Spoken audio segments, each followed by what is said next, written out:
Hey everyone, hope you're all doing well. My name is Derek Thornton. I am a realtor based out of Raleigh, North Carolina with D. Thornton Realty in Farmville, Morrissey. And tonight I wanted to take a moment to talk to you about what to expect when selling your home. Originally, I planned on doing this as a Facebook Live post, but apparently Facebook Live didn't really like me, and so I'm just going to do a regular video, upload it for you guys, and you can still kind of interact with it afterwards and just let me know if you have any questions too. While we're going along, I did want to let you know, please, while you're listening, take the time to like, love, and comment on this post.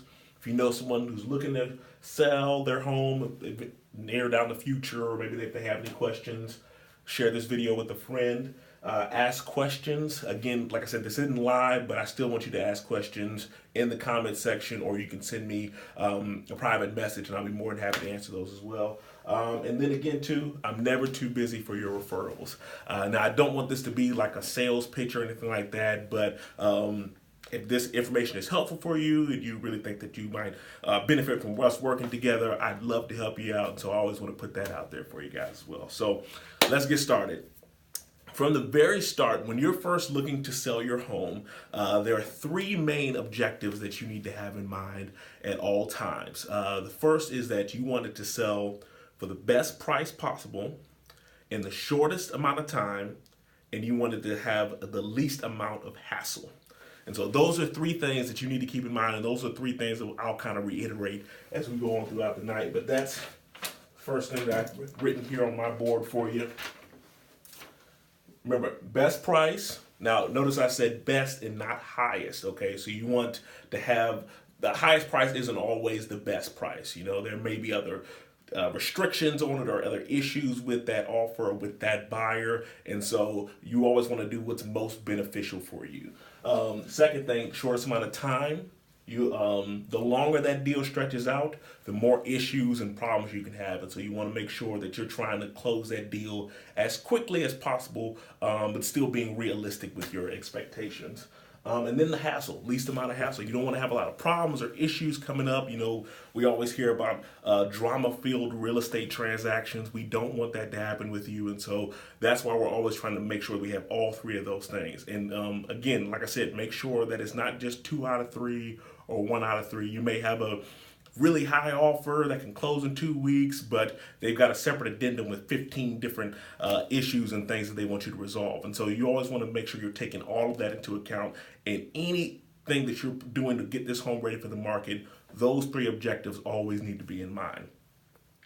After that, now you're kind of sitting down and think to yourself, okay, what do I want to sell my home for? That's the most important question of the day, and that's kind of how we really get the ball rolling. The two main factors that it really comes down to when you're looking to sell your home are price and condition. And obviously, price is going to be the more important of the two, and so that's the one that you really want to focus on before you do anything else, is really try to get a feel for what you can get from that sale of that home. There's a lot of different things you can do to figure out the price. Obviously, one of the first ones is to look at comparable sales in the neighborhood. You know, you want to look and see, okay, these homes in the area have sold for this price, and they're similar in size to mine or have similar features, and you want to kind of see what they sold for to get a good idea. That shouldn't be the only thing you do, but that's a good starting point.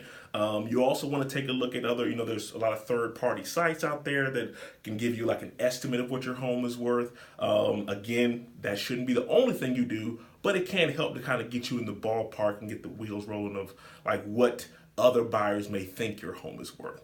And then the last thing you do is also you want to talk to a qualified real estate professional who is in your area to do what's called a comparative market analysis, a CMA, and that's where they're taking those comparable sales that we talked about and really putting numbers and figures to them and giving you a good estimate of what your home can sell for and how to get that home to accomplish all three of these objectives as well. And so that's the most important thing. Again, you want to make sure that that real estate professional is in your area. Okay, you don't want to call your brother-in-law who lives in California and get him to do a CMA on it or anything. You want someone who is in that area, because real estate is very local, hyper local, and it can change based on where you are in the area. And so that's one thing you want to keep in mind. Now, once you've got your price down, now the second thing you want to move on is to getting the condition of the home as high as possible. And so The one thing I always tell people, and the one thing you need to keep in mind when you're getting your home ready for the market, is that buyers only know what they see, not the way it's going to be. Okay? Keep that phrase repeated in your mind as you're getting ready. Buyers only know what they see, not the way it's going to be. Okay? So when you're looking at your home to figure out what things you need to change up, you need to really take a step back and look at it from the eyes of the buyer, from the outside in. Stand at the curb, look at that home as if you were an objective buyer, and say, okay, what changes do I need to make? Do I need to cut the lawn? Do I need to power wash, add some flowers here? All those things you need to really get out of your own shoes and your own comfort zone and expectations of what a home should be, and try to look at it through the eyes of the buyer.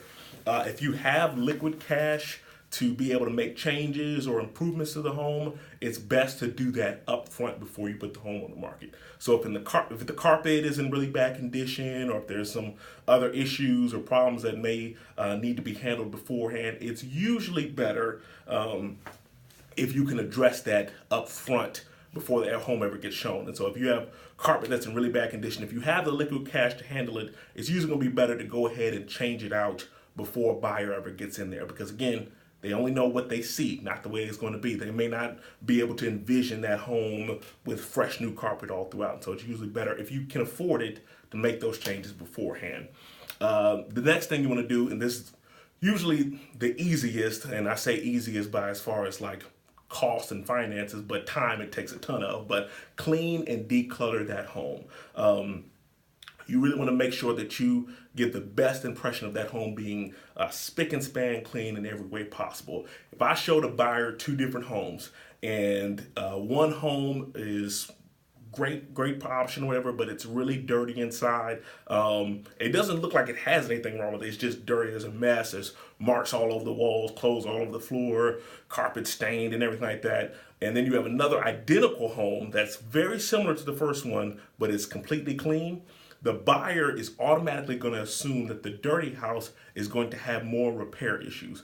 Even if they can't see any repairs that need to be done at that time, they're just going to assume that that seller doesn't really take good care of their home. And so that's automatically going to equate to, this could be a potential money pit. And so that's why you always want to have that home as clean and decluttered as possible to give people the best impression up front. There's a great documentary called Tidying Up on Netflix. That's a good way to kind of get in that mindset of really clearing things out and getting the clothes in order. And you really want to start with your cheaper repairs and improvements first. And so when I say cheaper, I mean things like getting the carpets cleaned, getting a power wash on the home, checking the light fixtures, make sure all the light bulbs are working. Those are things where the cost usually won't exceed a few $100s or so, but they can make a massive difference in just how your home looks. And so you want to start with those first and try to kind of get those addressed as well too. Painting, it's really on a case-by-case basis. If you have the money to handle all the paint up front, it's usually best to get a fresh neutral colors all throughout that home, and your realtor can really give you an idea of what's looking well in the area too, whatever. But another thing you want to keep in mind too is that you want to talk to different services, maybe a cleaning company, landscaping services, a handyman. You want to have all these different jobs and things lined up just in case if you need some help getting those things corrected. I don't know about you, but when I was younger, I always thought that a cleaning company was going to cost like thousands. I thought you had to be like elite, like rich and wealthy to be able to afford that, but it's really quite affordable with a lot of the rates that companies are offering. So that's definitely something you can check into if you feel like you might not be able to do as good a job getting that home cleaned up. You also want to be able to make sure you rid the home of any odors. This is a great time if you have an honest a friend who's not objective or biased or anything like that, who is objective. If they can come in that home and let you know, like, hey, I still smell cat urine, or hey, I smell cigarette smoke, or all these different things that can really turn buyers off. You really want to make sure that you address that before the fact. Again, this isn't the time to say, oh, we'll give you a credit at the closing to take care of that smell, because we have no way of knowing if we will be able to handle that smell. It could be in the walls for all we know. And so you always want to make sure that you try as best you can to get rid of that stuff up front. Again, curb appeal, all that stuff too. And most realtors usually have a list of vendors that they can tell you to call to get a lot of these services done. But those are all things you want to keep in mind as you're getting your home ready for the market. One of the best things that you can do to get an idea of how it should look is visiting open houses, visiting new construction communities like model homes, and then also, again, talking to your realtor. Most of the model homes and open houses that you'll see, those places are usually either professionally staged or they've had light staging recommendations from their realtor. And so those will give you a good idea of what your home should look like, what it should smell like, how bright the light should be, how much room is in there. Model homes for new construction communities do this the best. And so they're going to be a great example for you to try to get an idea of how to improve your home in every way possible. And so also assume that buyers will be looking through every cabinet and every door, okay? They may or may not, you never know, it just depends on the buyer, but it's always best to start with that assumption. And so if you can avoid it, try not to just stuff all your junk and trash into one closet and just go from there. You really want to make sure that you try to spread that stuff out. If you have a lot of junk that you need to get rid of, Goodwill, Green Chair Project, there's a lot of different places where you can give donations in this area and also national as well. Just do everything possible to make sure that that home has enough space for the buyer to envision themselves really living in there. The next thing too is that now that you've got the home staged, cleaned, decluttered, now we're going to be looking to do photographs and measurements. Now, again, I'm in Raleigh, North Carolina, so this may be different for your area, but myself and most of the realtors that I know, we will usually pay for the cost of the photography and the measurements. That's one thing that we handle on our end. It may be different in your situation, but just always check to see how that works as well. But even if regardless of whether or not you're using a realtor, if you're selling the home yourself, I cannot stress to you enough the importance of getting a professional real estate photographer to take photos for that home. The photos are going to be one of the most important things in getting that home sold. The majority of buyers are starting their search online, which means if they don't like the photos, they're not even going to bother trying to take a look at that property or going to look at an open house or anything like that. So you really want to make sure that those photos are professional and good to go. And I said a real estate photographer because you can't just assume that just because someone's really good at personal portraits or family portraits that they're also automatically going to be good at real estate. It's a different setup, it's a different art to it, and so you really want to make sure that you get someone who's experienced in that field to take those photos for you. And again, if you're using a realtor, they'll usually hire someone like this for you, and if you're not really sure how that'll look, you can look at that realtor's past listings to get an idea of like, oh, okay, this is the type of work that their photographer typically does. The other thing too is that you're going to be getting a lot of times you'll want to get an appraiser in there to do measurements on the home. You want to have and get an accurate idea of the square footage in the home. This can really come back to bite you in the butt if you accidentally misrepresented yourself. And so if you said, okay, I looked in the tax records, which are notorious for being wrong, or I bought this home as new construction and maybe I didn't check behind the builder, but I thought that this home was 2,100 square feet and it turns out that it's actually 1,700. That 400 square feet is going to make a big difference to a buyer, especially if they don't find that out until after they've already closed on the home. Then you're talking lawsuits and all kinds of other issues that could potentially come up. And so you want to make sure that you're giving an accurate estimate of what that home's square footage is, and make sure that you're not leading yourself down in any financial or litigation issues that could pop up as a result of that. So now that we've got the staging, decluttering process done, we've got our photos, got our measurements all done. Now the next important step is that your home should be getting entered into what's called the MLS. Okay, now this is up here for you guys. The multiple listing service, okay? So the way this works is that every real estate professional realtor is a part of a MLS or a multiple listing service, and they're different depending on the area you're in. So I'm a part of the MLS for the Triangle area in North Carolina, but there's a different MLS for like the Triad area out in Greensboro. There's a different MLS by the beach out in Wilmington. Like there's thousands of MLSs across the country. And all it is just a database of homes. And so when a realtor is hired to help sell a home, they take all that information about the property, all the square footage, the photos, the specs on the home, all the features involved. They take all that information and they enter it into this database or into their local MLS. And that spreads all the information out to all the realtors who subscribe to that MLS. And those realtors who are in the MLS all have the ability to be able to show that home. And so really it's helping me as the listing agent to be able to get the word out and also have other realtors who are on the ground helping me to sell that home by showing it to their buyers. So you've got all these realtors subscribing to it, putting the information in that MLS. And then what the MLS does is they take that information and they distribute it to third-party websites.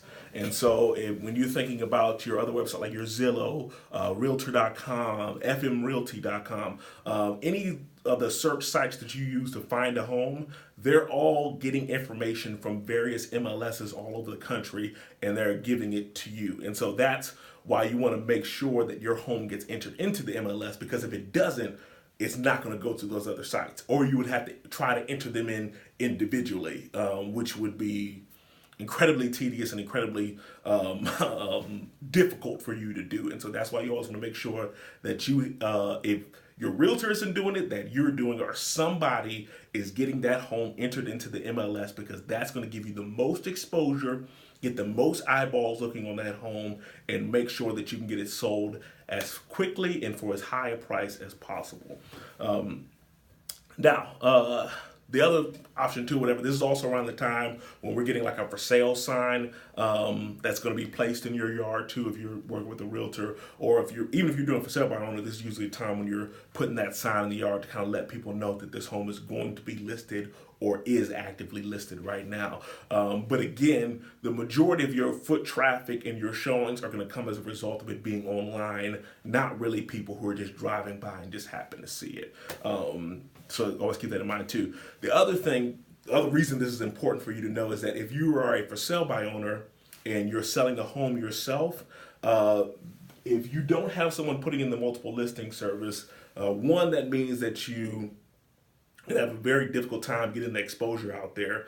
But two, it also means that you're going to have a difficult time setting up showings as well. If you're a traditional for sale by owner and you're doing everything by yourself, you're putting it on a website or a particular website by yourself and then trying to sell everything, you're going to be the one that has to do all of the showings. And so if someone has to see that home, you're going to have to drop everything you're doing, leave work. It can get very inconvenient and time consuming depending on the property and how many showings there are. And so that's one reason why being in the MLS is very advantageous to you, because it gives all those other agents access to your home to be able to show that property. And all of the real estate agents, in order for you to get your license as a licensed realtor, you have to go through a background check, you have to take classes every year, you have to take ethics courses. Like, there's a lot that goes into vetting real estate agents to make sure that they're just not any old Joe Smo kind of going through your home and you have no risk those things. And so there is a level of protection in there to make sure that you are covered when you're having people going in and out of your home. That's one thing to keep in mind too. Now, with the showings, once you've got it in the MLS, it's officially active on the market, it's ready to be shown and sold, and you're ready to get that thing ready to go. The agents, real estate agents, we all have a showing service. Now, it's maybe different in different areas, but there's one showing service that services our entire MLS area. And so our triangle area, we have one showing service, and they're kind of the gatekeeper. They're the ones that distribute the showing information. If there's a lockbox, they're the ones who give us the code. They're the ones that we go through to request an appointment. Everything runs through that one showing company.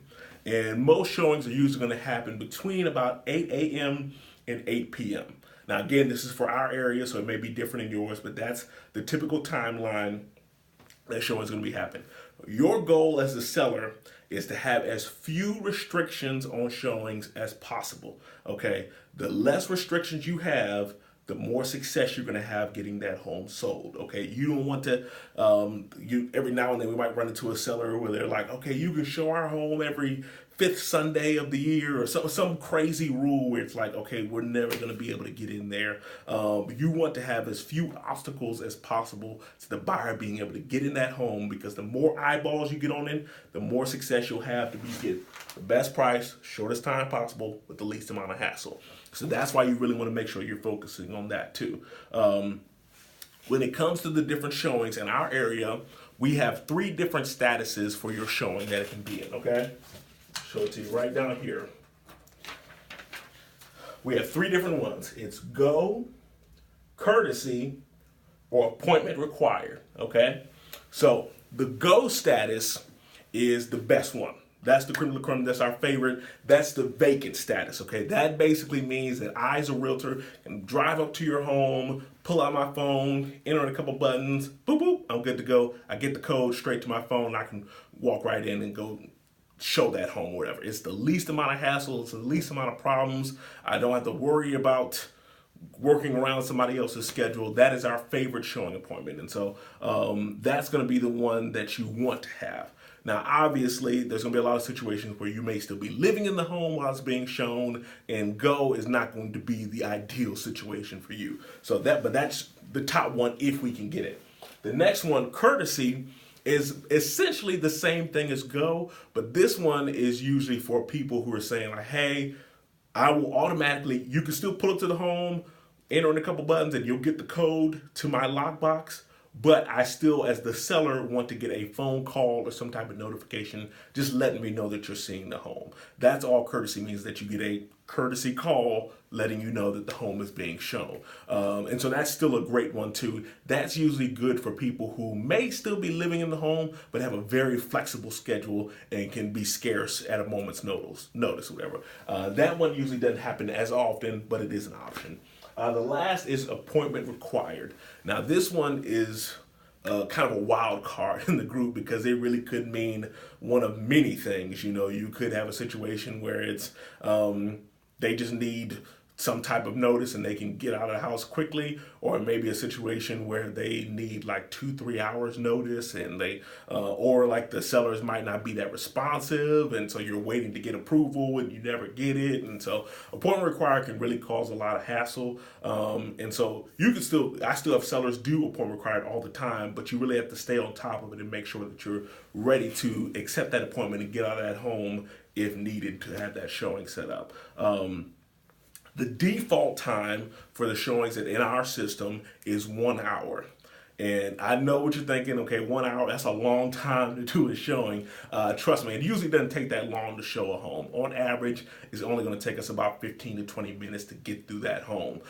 However, there are a lot of situations where we as realtors, we're showing multiple homes in a day, and we're driving all over different areas, and we're having to deal with different showing statuses based on the properties. And so that hour can be very difficult for us to fit in sometimes. You know, it might be where we set it up for 5:15, but because we had a couple appointments run late, now we're getting pushed to 5:30, and so that's the reason why they do the default of 1 hour, just to make sure that you can really fit it in there and go as best as possible too.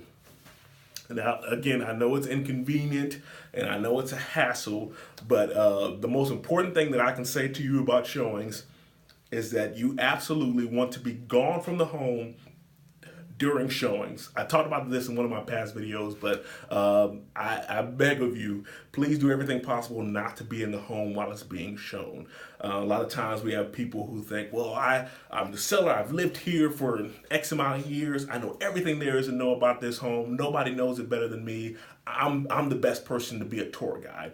And while that may be true, you also have to keep in mind that you want that buyer to be able to envision themselves living in that home, and that's very difficult for them to do with the current owner standing right there kind of over their neck. You know, when you go to a retail store and you're kind of looking around and you're like, oh, I like this or I like that, and then the salesman is kind of on your back, like constantly asking, what are you doing? Have you checked out this sale? And you're just kind of like, leave me alone, I don't want to deal with that right now.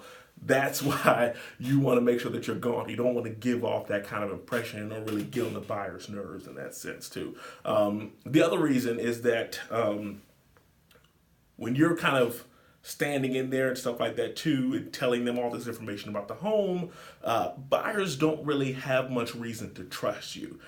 They know that at the end of the day, your main goal is to get that home sold, and so you could tell them tons and tons of pieces of information, but at the end of the day, they're still going to be thinking, okay, is this person really being upfront with us? Are they telling us something that's in our best interest because they really like the home selling is in their best interest at the end of the day. And so that's why it usually doesn't work out and they really don't trust the seller as much.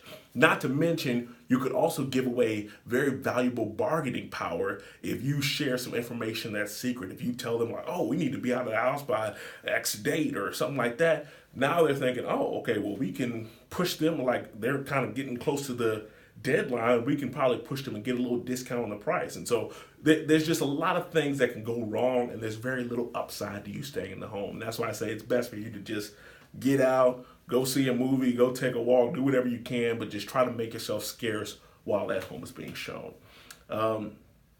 Let's see, I just want to make sure I'm going over everything for you.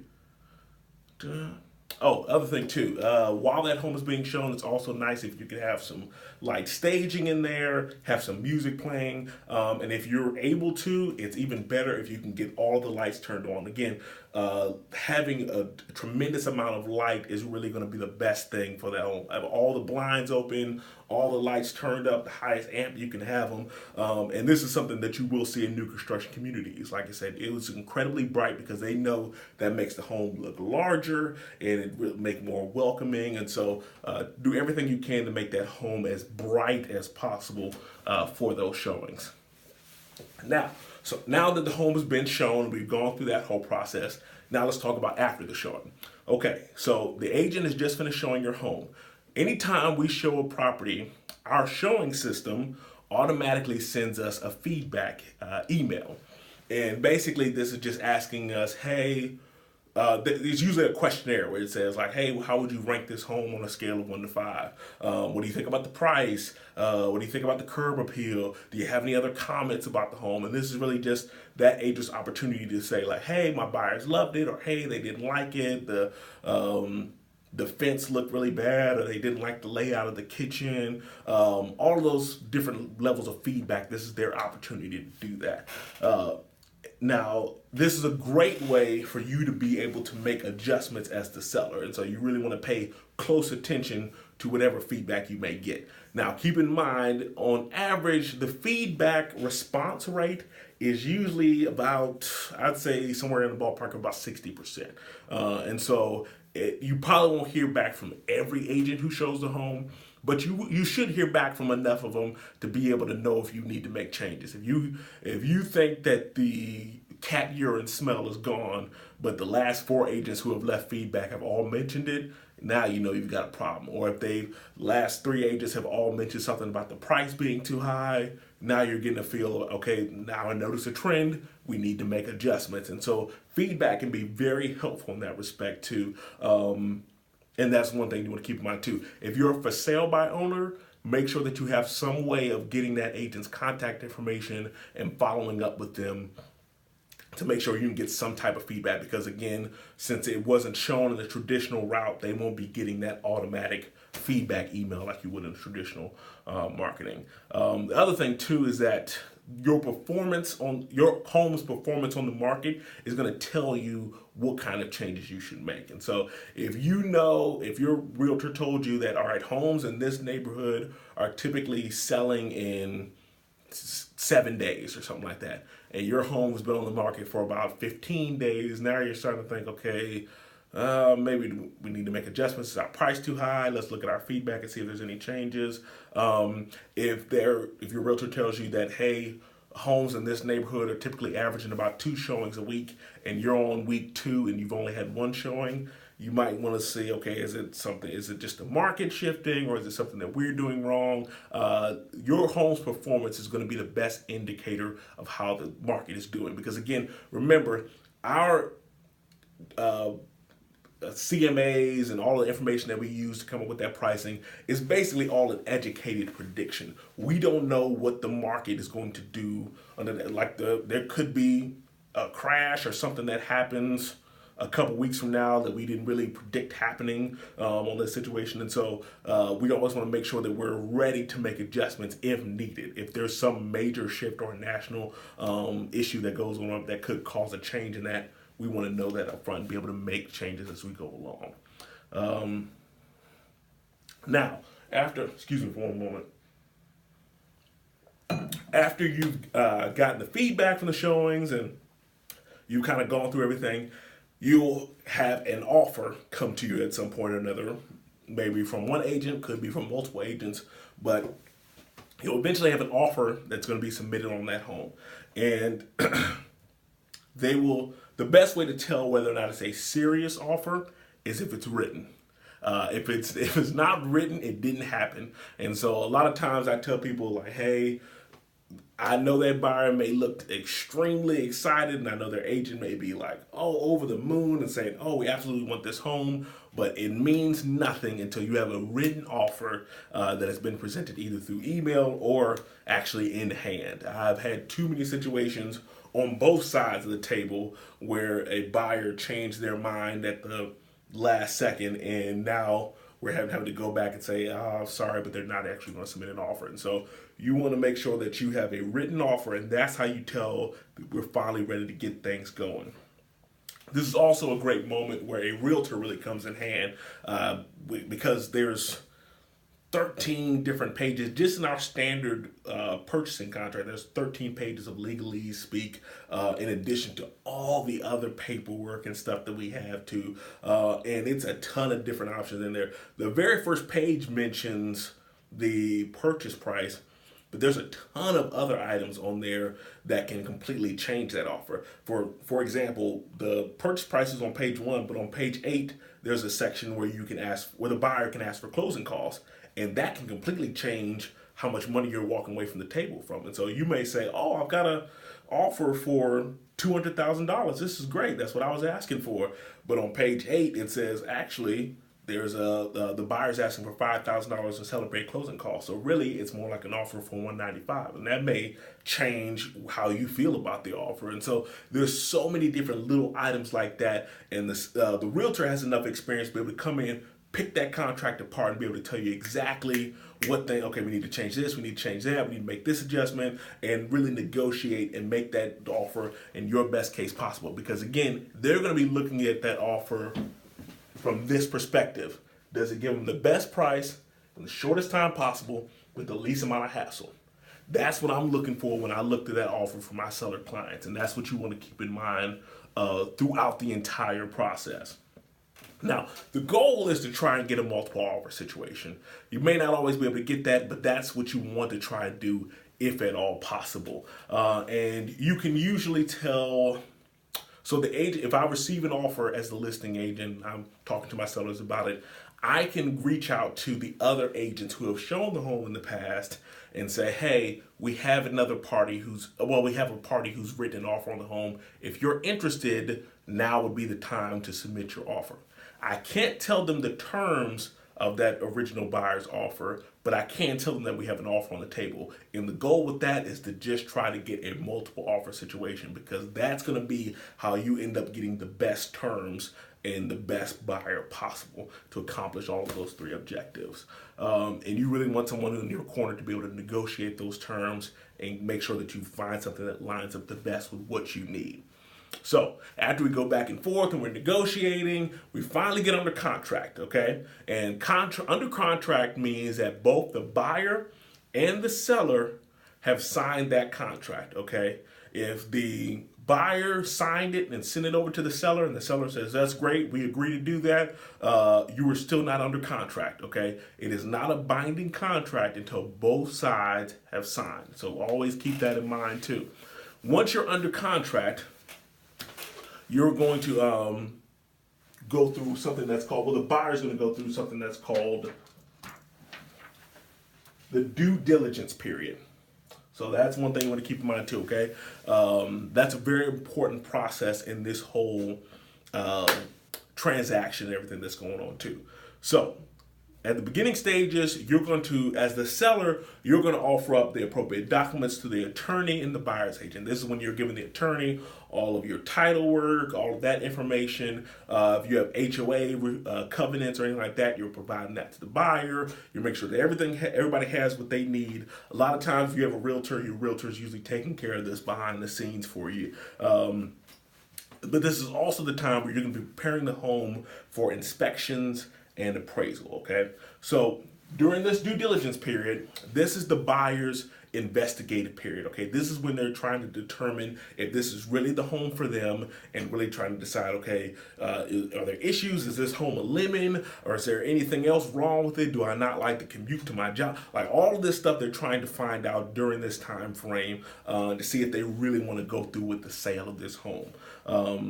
And what you're doing is making sure that your home is in good condition to make sure that is easy for them to be able to figure out. And so as far as getting your home ready for inspections, that's making sure that all of your major appliances, everything is accessible. You want to make sure that you have all of your utilities are still turned on. You want everything to be in working order for their home inspector to be able to go in and mark off and see what things are working, what things aren't working, what may need assistance or anything like that. You also want to make sure that home is prepared for the appraiser. The appraiser is not going to be as thorough as the home inspector. They're not going to be going in and checking to make sure things work or anything. They're mainly just going in to make sure that the house is in relatively good condition and that it's worth what they think it's worth. And they're also going to be measuring to make sure that those measurements that we talked about earlier are still lining up with what they found as well. And so you want to make sure that you give them full access. If you have a closet that's always locked and that's how you get to the water heater or the HVAC or system or something like that, you always want to make sure that you unlock that stuff and make everything accessible, because if they can't check that out, if the inspector can't get to it, then they're going to have to come back and you're going to be on the hook for the reinspection fee for them to come back out if you didn't make everything else accessible. And so that's one thing you always want to make sure that you do, is that you make that house as easy for them to investigate as possible. They won't have any type of issues that they find out about after the fact. After this point, so after you get through that point, after we get through inspections and all that stuff too, they're usually going to get an inspection report. Now, the important thing to keep in mind with an inspection report is that I have never, ever, ever seen a blank inspection report. There's always going to be something on it. Even for new construction homes, I still see items on inspection reports, okay? You're usually going to see something somewhere in the ballpark. I a lot of times see around maybe at least 20 or 30 items that are on that inspection report of items that are wrong with your home. And it can be anything from as small to the doorknob is off, latch and doesn't catch the strike plate, to as serious as the water heater is not working. It can be any gambit of issues, but the point of the matter is that you shouldn't freak out if somebody presents you with a 40-page inspection report, okay? It's kind of your opportunity to go through it with your realtor and say, okay, are there any changes we need to make? What kind of things can we agree to fix? What kind of things can we say, hey, you as the buyer can take care of that. We're not going to deal with that. But again, don't freak out or get scared or whatever. Just because the buyer asks you to fix everything doesn't mean that you have to. This is the part where negotiations start to come into play. And so keep that in mind as well. We're also keeping repair negotiations in mind at the very beginning of the transaction, because we want to know, like I said, if you know that there's certain issues that may come up, you want to know about that ahead of time. That way you're not blindsided and like, oh, we got this great purchase price on our home, but we got killed in repair negotiations. You know, you want to make sure that you're prepared for all of that stuff as best as you can be up front. Now, after you've negotiated all of that, you've got through all that whole process, the buyer's been conditionally approved for their loan. After that point, when the due diligence period ends, you're going to usually have, on average, about a week to two. And again, this is in North Carolina. It may be different in different states, but in North Carolina, you're usually going to have another week or two or so where you're kind of either making the repairs that you've agreed to or just kind of packing up and getting your home ready for the market. The important thing to remember about the due diligence period is that I tell sellers, don't shut off utilities, don't start packing, it's all kind of on a trial basis while you're in that due diligence period. You don't want to get too caught up in the move and then have something happen that kills the deal and they have to put the home back on the market. So I usually tell sellers after the due diligence period, that's when you can start shutting off your utilities, start packing up and getting everything ready to move, make repairs if you've agreed to make repairs, and clean the home before you move out.